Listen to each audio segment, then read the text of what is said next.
Okay, and hello and welcome. My name is Martin, and where we left off in the last video was having the first-person character be able to toggle back and forth between first-person view and second-person or third-person view. So we'll just do that again real quick, so we can toggle back and forth between one view and the other view. We ended up not having the third person with a gun, which is what we're going to add today, and then get both of the guns to fire for us. Okay, so let's go ahead and get out of this and let's go into the first person character. So we can do that by, or the player character, but we can do that by clicking on them, coming over here into the details panel, clicking on edit blueprint and open blueprint. Now what we need to do is we need to go ahead and add the second gun. So let's go ahead and do that. So let's add component. We're going to type in skeletal. And we're looking for skeletal mesh. Okay. Inside the skeletal mesh, what we're going to do is we're going to click over here on the mesh, and we're going to type in the word gun.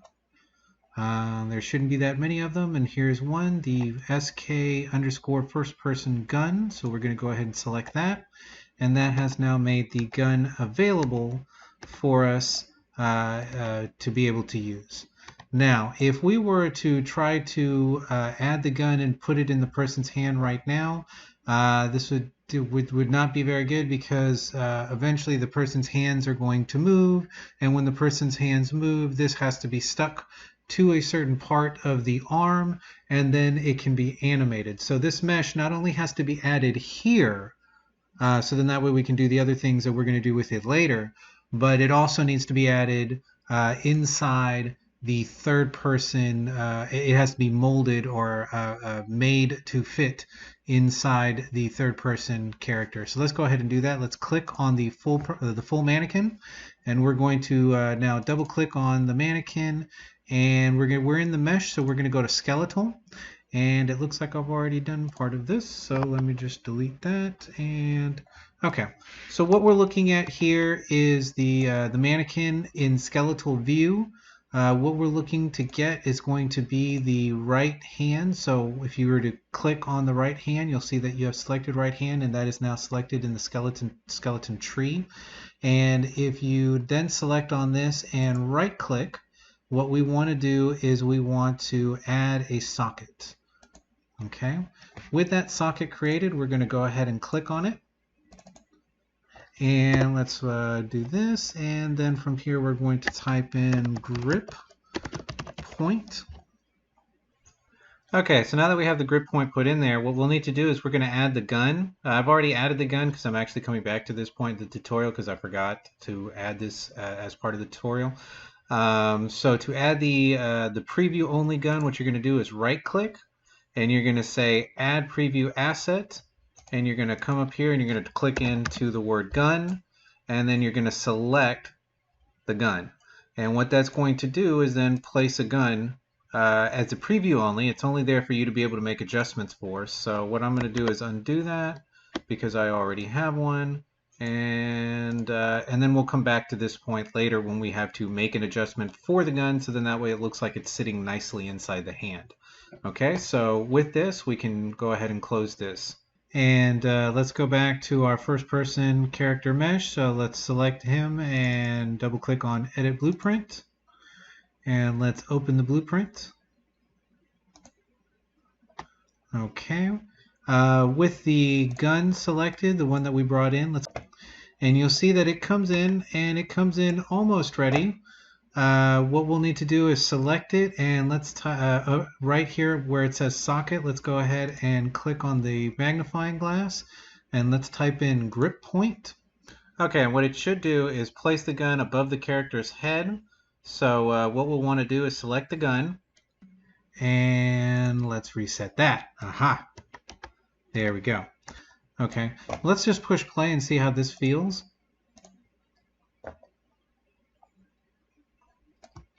Okay, so obviously need to get rid of that, and let's go into first player, and it's okay, it looks a little bit off from the hand, so let's go ahead and fix that.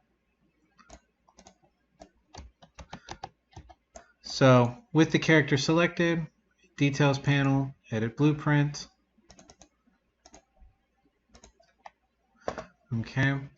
With the third person character selected, let's double click and open up the mannequin. Okay. We want to find skeleton. We're going to go ahead and select the gun itself. So let's see. There's the grip point. And let's go ahead and rotate the grip point. So if you want to watch this at the same time that you're rotating the gun here. So there we go.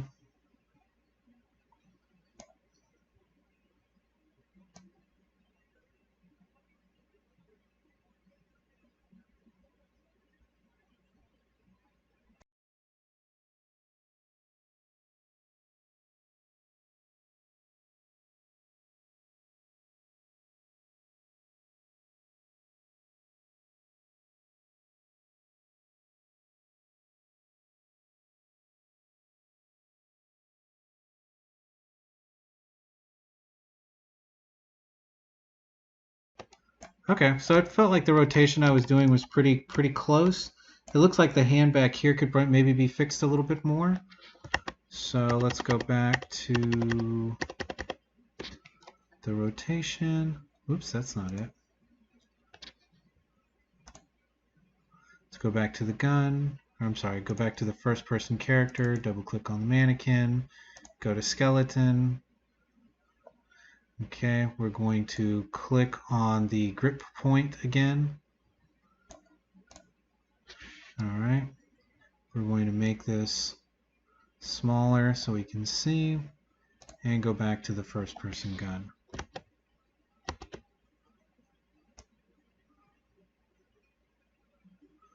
Okay.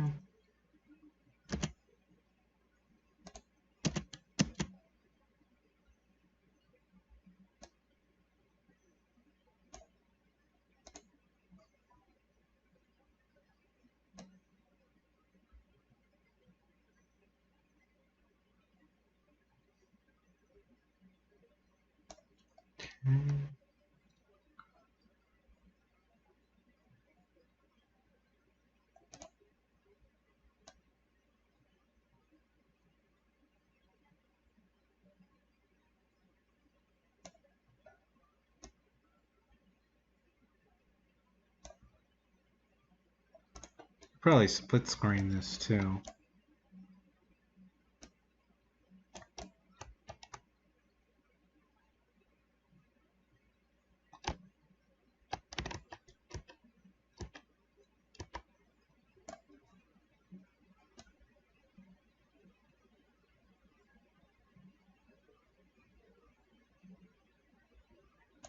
Okay. More importantly, since we're going to be looking down at it, I mean, if it was a third person or a multiplayer game, we'd have to really be concerned what it looks like to other players, but that's probably good enough. Let's go ahead and hit compile and save. Alright. And we should now have a gun that is in the right place for both the first person and for the third person perspective. Okay, so first person gun is there. Let's go ahead and hit T. And that feels pretty good. I can walk, run, move around. Gun feels like it's in the right place. Okay, so now what we want to do is we want to go ahead and fix the guns so we can so we're going to select our character again. Let's go to Blueprint Editor. Let's open up the Blueprint Editor. Let's go ahead and expand it out the whole way, and let's move back. Oops. Okay, so before we actually write the code, we're actually going to need to add a couple more components. So remember that the way that we were able to create projectiles was through a point that was actually going to spawn the projectiles themselves. So what we need to do now is we need to go ahead and add a component. It needs to be a scene component. Okay, so there underneath utilities is scene. And underneath this, we're actually going to call this spawn, or let's call this FP underscore spawn location. And this is going to be for the projectile, of course. And I'm going to put that underneath the gun so it's attached to the gun, not to the sphere. Now, obviously, once we have it, we need to go ahead and place it in the proper place. So let's go see where it's actually dropped it.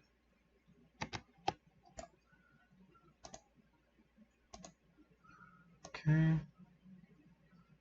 So that is it right there.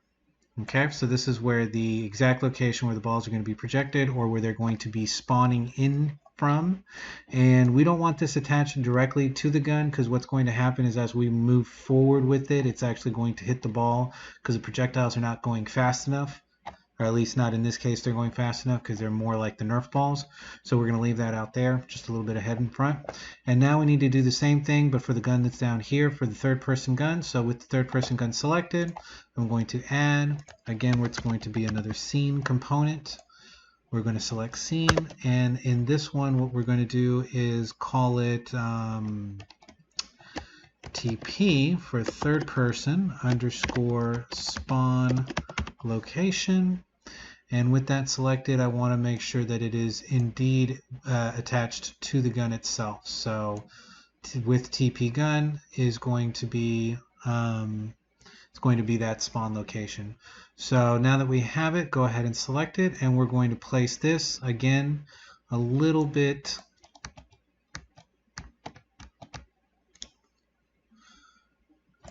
out in front and try to line it up. You know, don't have it going too low or too high.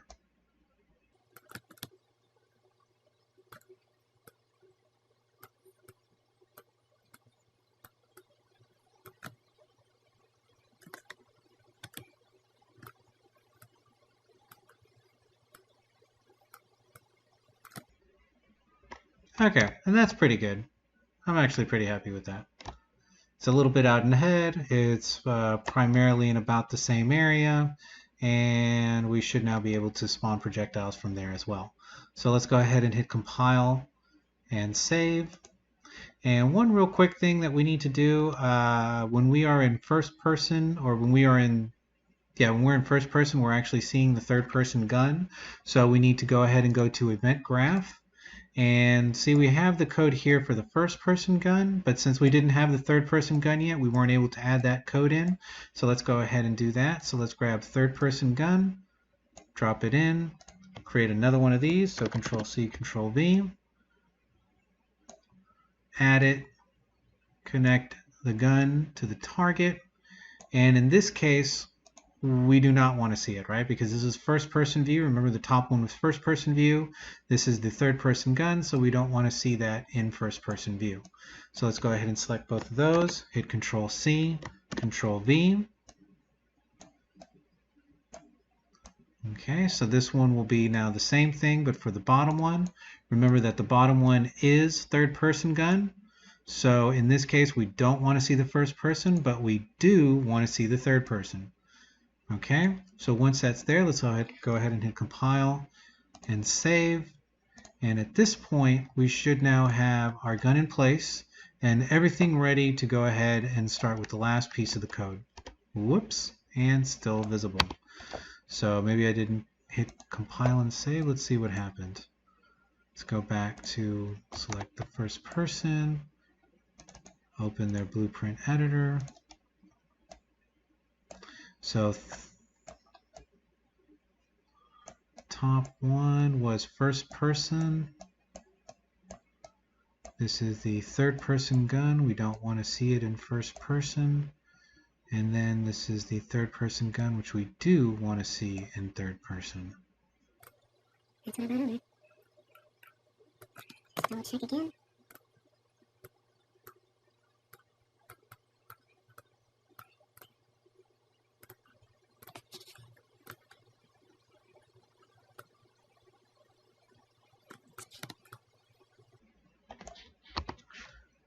Oh, I think I know what it is.